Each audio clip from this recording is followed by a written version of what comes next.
power and innovation comes responsibility. Developers are the most influential community in the world today. And we need to ask ourselves, what are our responsibilities as software developers beyond writing code? How has technology shaped our society? What ethical responsibilities do we have as software developers? How can we together find ways to innovate, invent, leverage technology environments responsibly? We don't have the privilege of being unaware of our actions. If we really want to create a better world, we must understand the intersection of technology and humanity. We need to open our eyes to the link between developer ethics and software. It is time to take responsibility for the world we're creating. Time to put humans before business. Time to replace the empty rhetoric of a better world with a commitment to real action. Today, the decisions we make when we create applications is impacting and shaping the world around us. With the increasing power of new technology and software, our profession is changing. The scale, the reach, the impact of digital innovation is defining the future. And this is further reflected in the recent technology megatrends. Digital ethics is currently a topic of much discussion in business and society. And up until today, most of the conversations about ethics have focused on compliance and risk. In the upcoming years, digital innovation governance will be accelerated to become a license to operate for every technology company versus just being another compliance and risk metric. Our responsibility as creators is to elevate the conversation by focusing on digital ethics as a source of business value rather than compliance and risk metric.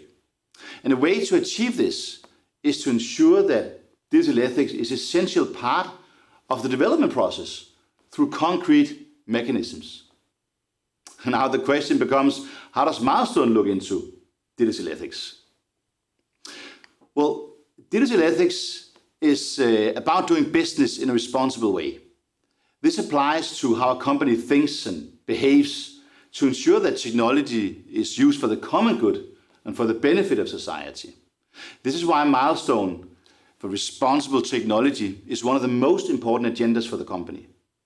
We started our journey already back in 2017 when we co-authored the Copenhagen Letter, outlining the power of technology and the moral challenges the world is increasingly facing, including some of the unintended consequences of digital innovation. We realized that our approach to digital ethics is not only related to compliance and public relations, but seen as a business-critical goal to be pursued. It's an opportunity to lose or earn the trust of our community of employers and customers and developers and partners. Really a concrete mechanism to and how Milestone tackle digital ethics was really outlined in 2019 when we introduced a Copenhagen Letter clause into our end-user license agreements to hold ourselves accountable and encourage our community to join the conversation. This was our first concrete step to ensure responsible use of our technology. Next step is to identify actionable steps to ensure that all our products and services are being developed, used, and sold in a responsible way. Another mechanism that I'm inspired to share with you today is how Milestone utilizes synthetic data as a mechanism to address intended and unintended consequences of digital innovation and cutting-edge technologies like machine learning. Synthetic data is information that's artificially manufactured rather than generated by real-world events. It is used as a stand-in for test data sets in production or operational data to validate mathematical models and increasingly to train machine learning models without compromising the end customer's private data. Now with this, I'd like to invite the Vice President of Research, Barry Norton, who will deep dive with you in how incredibly the value of synthetic data can be and is playing for Milestone already with all the new exciting technologies like AI. Welcome, Barry. Thank you, BJØRN. Good to see you. So, to pick up this topic, I would like to take you back, if you've seen it, or invite you to watch it, to the start of 2020, when I was a director of research. What I showed at MIPS in February last year was this environment that you see in the bottom left-hand side of the screen. A synthetic hospital environment with multiple cameras, so multiple views onto a virtual scene. And I was showing our ability to simulate events like the fire that you see happening there. The plan during 22 was to use this virtual hospital environment to test some of the analytics that we were developing for healthcare in a European project called SafeCare. And you can see here, for instance, we're testing weapon detection within a virtual hospital, and we knew that setting fires and taking automatic rifles into a hospital would not be possible. What we didn't anticipate in February 2020 was we wouldn't be allowed into hospitals at all. So even relatively benign situations that we were developing video analytics for, like crowding, are no longer possible. We couldn't go into the hospital, and even if we did, we weren't allowed to crowd because of social distancing. So necessity being the mother of invention, we looked at the synthetic environment that we'd created and said, can we go further? Can we do more than just simulation? Can we try out, can we evaluate machine learning techniques, so video analytics techniques on that synthetic data, and then took a step further forward and said, what if we trained algorithms on that synthetic data from a virtual environment? Now, we weren't the first to think of this. As I explained at MIPS, where we were using a game engine to render these scenes. We were using the Unreal Engine. And if the gamers among the audience might be able to spot from the graphics here which game was used in this research back in 2018, and I'm going to use exactly this group from University of Modena to illustrate the evolving state of the art here. But they used a game engine to create scenes in an urban environment to train machine learning. The really interesting thing about the synthetic data sets that they could create for training is the sheer size of them. So you see in this table a number of different data sets that are used in the machine learning community up to this JTA at the bottom. And JTA has an order of magnitude more data for training and for evaluation than anything that came before. The only thing that came close to it is at the top you see the Penn Action data set, which is drawn from the sports domain. So in the sports domain, there's relatively large amounts of data and relatively few privacy concerns with sharing and training on that data.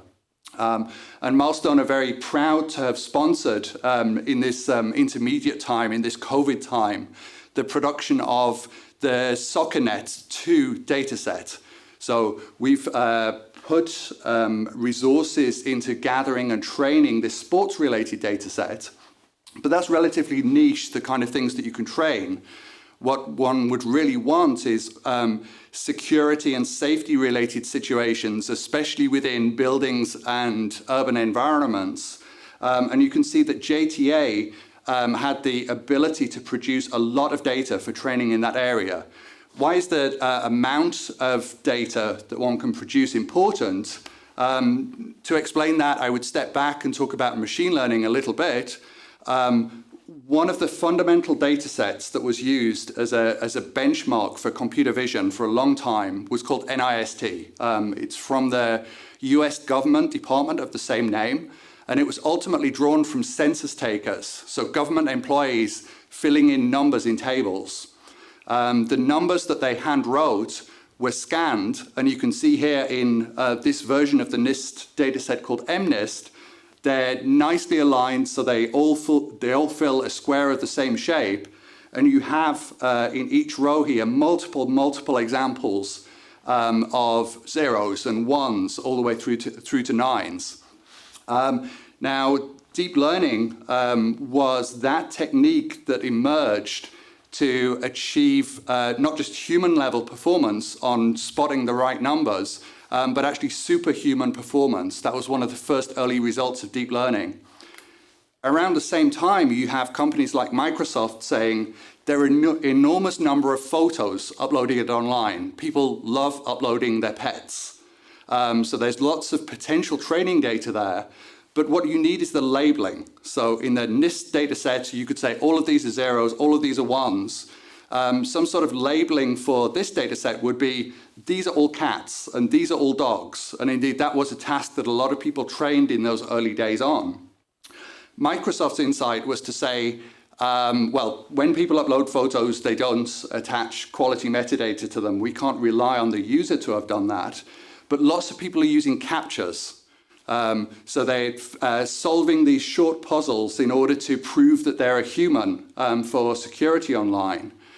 And they used captchas to help label these data sets. So you can see there at the bottom of that middle picture, select all of these photos that are of cats. And they would run the same with dogs and with other class labels. If we jump ahead to these days, this is Duke University's multi-target, multi-camera data set. So it was filmed on the campus at Duke University. The multiple targets were the students moving around the campus, and the multiple cameras were literally the security cameras around the campus. And what you'll see in that red bar across the top is this data set has been withdrawn. It was published in 2016, but it was withdrawn already by 2019 because unlike the blurred version that I'm showing you here, this was the full video. It was meant to be used to train re-identification, so spotting when a person who crosses one camera reappears on another camera. But people were using this data set because it was out there in the public to work on tasks like facial recognition. And for that reason, the data set was withdrawn. So this brings us back to ethics. One of the ethical problems with building large data sets is data privacy. If you collect in open environments like this, it's almost impossible to receive consent from every subject, from everybody who's captured on video. But there's actually a second ethical problem going on now. If you look at these three examples again, the people who created the data, in the first case, were government employees, and there was a natural way to label that data, as in which number is it. In the middle, we have people, by informed consent, using the captcha who are labeling the data. But when we have very big data sets with video from multiple angles, there's a huge amount of work that goes into training the algorithm, so drawing the boxes around every person and linking people from scene to scene. And that's hidden work really at the moment. So what can we do about that as an ethical company? Well, when we use synthetic data generated from an artificial environment, then it's our scene that we've created and the characters and objects that we've put in it that are being recognized. And there's no need for human labor to draw bounding boxes for where are the people, where are the objects in the scene, or even to do the finer work of segmentation, of labeling everything in the scene.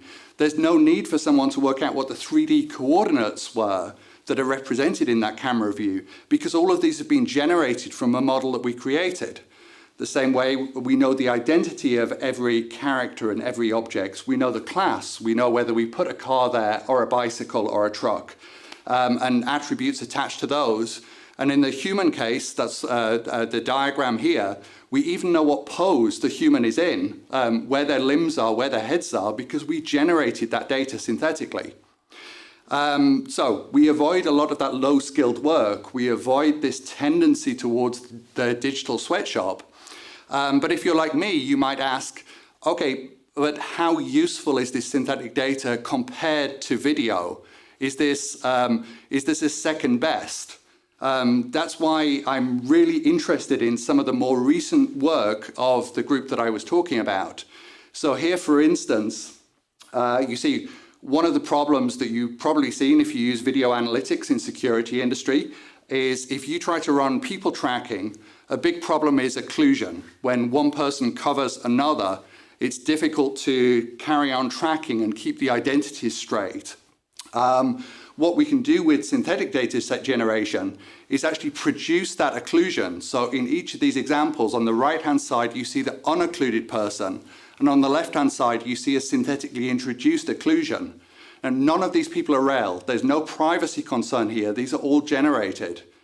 And when it comes to performance, the very latest work from this group, which is at the CVPR conference this year, has this even larger synthetic data set called Multiple Object Tracking Synth, or MOTSynth. If we have a look at their abstract, first they will repeat a lot of what I've said, that deep learning requires large volumes of training data, that data acquisition in crowded public environments raises very major data privacy concerns, that labeling, that annotating that data requires a substantial amount of manual effort, but that this approach of using a synthetic data set can obviate both of those concerns and be a true replacement for real data, for live video data on tasks like, and they apply to pedestrian detection, re-identification, segmentation, and tracking. They include a number of results. So we can see both for re-identification and multi-object tracking, they're outperforming the state of the art based on models that are trained on this synthetic data, and even more so for multi-object tracking with segmentation. So what does that mean for us? We had this environment already, the hospital environment that we'd built in the Unreal Engine, and we could insert multiple cameras to have this multi-angle view on a synthetic scene. We now plan to release that as a research tool. So we'll start a GitHub for Milestone research. We'll release there this integration of the Unreal Engine and XProtect so that any user can build a virtual scene and attach cameras to XProtect through that, and through XProtect integrate with analytics environments, like, for instance, we'll mention the EGX platform during the developer conference today. The basis on which we'll release this code is for research purposes. So this can be used both to evaluate and to train machine learning, but that code itself can't be included in a commercial product. But the models that anybody trains using it are retained as their IP. And that's compatible both with the Unreal Engine's license and with Milestone's license. Finally, I'd like to issue a call to arms by mentioning one more ethical concern that we can get over using synthetic data. I've used this example throughout of one university research group's work with the game Grand Theft Auto. Grand Theft Auto is a great game for a game, but it's not very representative of the diversity of experience that we have in the real world. It's, just to take one example, it's based on driving and vehicles, but there doesn't exist a handicapped accessible vehicle or anybody in a wheelchair. By using an open game engine like the Unreal Engine, we have access to so many existing models that people have built of objects that we can use in training. Here, for instance, is an electric wheelchair on Sketchfab. I would really like us to work together as a community to produce data sets to evaluate and train machine learning that take into account the diversity of experience that we have here in the real world. And with that, I'd like to hand back to BJØRN. Thank you, Barry. That was truly inspiring, and there was even some news for me here, Barry. I was very, very inspired, very impressed. I think the link between the agenda that I was highlighting and what you were sharing with us here, especially on synthetic data, I was truly inspired. I hope this keynote inspired you as well and reminded you the importance of your work. You hold the key to the code that empowers and shape our future. Doing it responsibly throughout a community that takes digital ethics responsibly is the right thing to do. Thank you.